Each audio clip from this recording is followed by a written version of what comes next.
welcome back to my channel, or welcome to my channel if you're new here. If you are new here, don't forget to subscribe before you leave. I would love that. Well, enough of that intro stuff. So today we're gonna chat about pregnancy tests, and I'm just gonna kind of use my personal experience and then some information actually that I learned from some online Facebook groups. So this isn't like, you know, super research. This is more like opinion based. So take it for what it is. If you have questions about whether or not you are pregnant, you should most definitely contact your care provider. So I've had a lot of women who have asked me questions about pregnancy tests, how they work, what they measure, which ones are the best ones, which ones did I like, all of those things. So today I want to talk to you about pregnancy tests. So a home pregnancy test uses your urine actually to measure the level of HCG in your system. And a woman will start producing HCG when she is pregnant. And a woman typically won't produce that hormone unless she is pregnant. So if you get a positive pregnancy test, that means that the test has detected HCG levels in your urine that are high enough to be considered pregnant. And I believe that for most doctors, when you go in for like a blood draw, anything over an HCG of 5, that is considered pregnant. That is what your home pregnancy test is measuring. And so there are a few different kinds. So I remember when I was trying to conceive with Harrison, I was super overwhelmed. Like, I knew that I wanted to take pregnancy tests at home. I didn't want to wait to go in for a blood draw, that kind of thing. But I went to the store and I was freaking baffled. Like, there are so many pregnancy tests out there. There are the pink dye ones, there are the blue dye tests, there are digital tests, there are some that you just like dip, there are some with a dropper. There's just a lot of choices these days, and there's a lot of different brands. So it's hard to be able to know which one to buy, especially because a lot of them are expensive. So you don't want to buy one that might not be as trusted by moms out there, or that has a reputation for giving false positives. That's not something that you want to do. Let's just talk about the 3 kinds that I have experience with. So I used pink dye tests, I used blue dye tests, and I also used digital tests. So this is, again, not like proven or like data-driven information, but this is just personal experience and things that I've heard from other women on like Facebook pregnancy and trying to conceive boards. The ones that are pink dye are the Dollar Tree tests, the Walmart 88-cent tests, and the First Response are like the major ones that I've seen a lot of people use that are pink dye.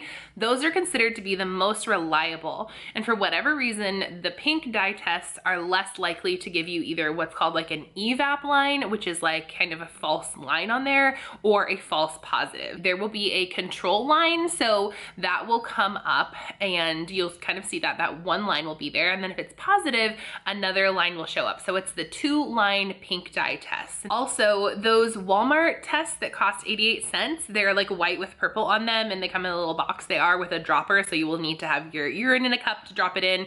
And the Dollar Tree tests, I think, have been the most reliable for early detection. So if you're trying to see if you're pregnant anywhere like 10 days after ovulation or sooner, the cheaper ones have given me a positive sooner than the more expensive ones. So I got a positive on my Walmart test and my Dollar Tree test when I was trying for Harrison, and then like the next day I got a positive on my First Response test. So those are just kind of my little tips and tricks, pieces of information for you. So the pink dye pregnancy tests, I would say, are probably your best bet to get either your for sure positive or to tell you that you need to keep trying for next cycle. The next kind of test that I want to talk to you about are the blue dye tests, and the ones that I have experience with are the ones with the plus sign. These tests are typically known to give false positives. So the reason why these tests tend to be unreliable is because the dye is a bit more sensitive in the blue dye test than in the pink dye, and so they're more likely to show what's called an evap line or like a false positive. And those false positive lines are called evap lines because they're caused by the urine evaporating off of the strip. So just fun little fact for you. But blue dye tests are typically something that you will use if you have it on hand,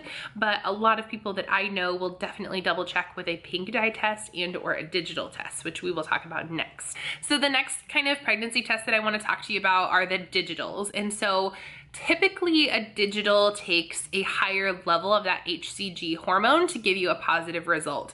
I've known a lot of people who only tried a digital test and didn't get a positive result until either had missed their period or they were just very, very close to getting their expected period. And with the digital, they'll either read like pregnant or not pregnant. Some of them read yes or no with a plus sign. Some of them just have a plus or a minus, that kind of thing.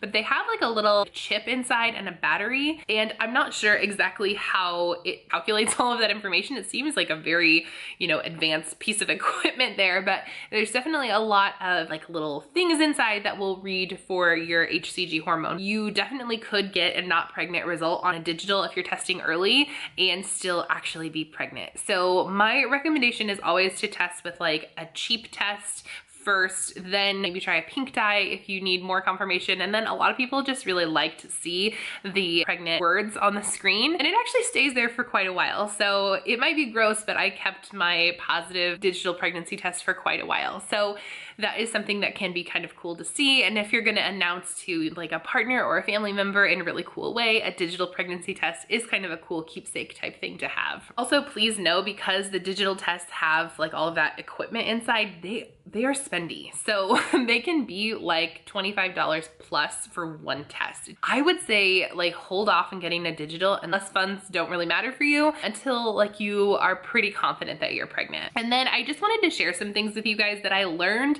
when I was taking pregnancy tests when I was trying to conceive with Harrison. So the first thing that I learned is that it's always better to pee in a cup and either dip the test or use the little dropper with the test than to try to pee right on the test. I know some of them have like those curved handles now, kind of like this. And it's not really about like getting pee on your hand, because let's face it, if you're gonna be a parent, you're probably gonna get lots of bodily fluids on you. It's more about like accuracy and making sure that the test stays in the liquid as long as it needs to so that you get an accurate result. It also makes the process a lot easier if you're going to be taking multiple tests. I know that I was like a crazy person who peed on like so many different things. It made it go much more smoothly. And then once I got like a faint line on a test, I was taking tests like crazy because I, wasn't sure if I was going to miscarry or if I was going to continue the pregnancy, and I wanted to see how it was going. So I took so many of those things, and taking your test with your urine in the cup and dipping can make it a lot easier and more smooth.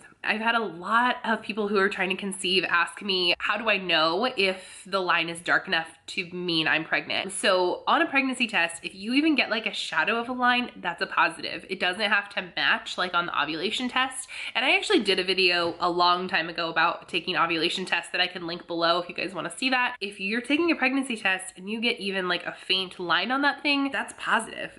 So a line is a line. Look at the line in the correct time frame. If you come back to a test in like 20 minutes or more, there could be like just like a shadow on there, or the test may have dried weird or something, and it might show you a false positive result. So you want to make sure that you read the instructions. There's like a little handout or whatever that comes with the test, and a lot of times those instructions are also on the box. So make sure that you're checking those out and making sure that you are only looking at the test in the correct time frame. I know how hard it is to walk away from the test and not come back to it and like pull it out of the garbage and look at it again, but trust me, you will save yourself a lot of heartache if you just look at your test in the correct time frame. And then if you are not getting the result that you think you should be getting on a home pregnancy test, it's possible that they are having kind of an error, or maybe it's a bad batch of tests or something. So if all else fails, make an appointment with your doctor to get a blood draw. However, I would also recommend to do this with caution. If you think that you might be pregnant, definitely take the time to make a doctor's appointment.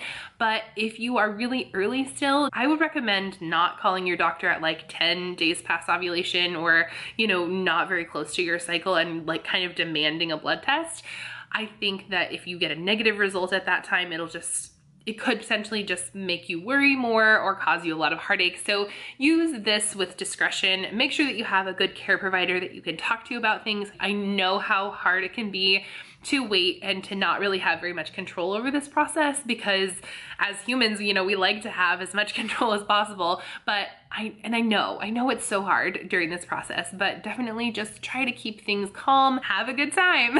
So with that, that's all I have to chat with you guys today about pregnancy tests. So if you have any questions about pregnancy tests or any information to leave, feel free to leave that down in the comments below. I would love to start a dialogue down there. If you are new here, please hit that red subscribe button before you leave, and welcome to the BAM fam. Thanks so much for being here.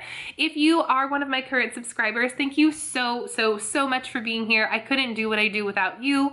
And if you want to connect with me outside of YouTube, feel free to find me over on Instagram and Twitter and Facebook, and all that stuff is just down there in the description bar, along with our PO box.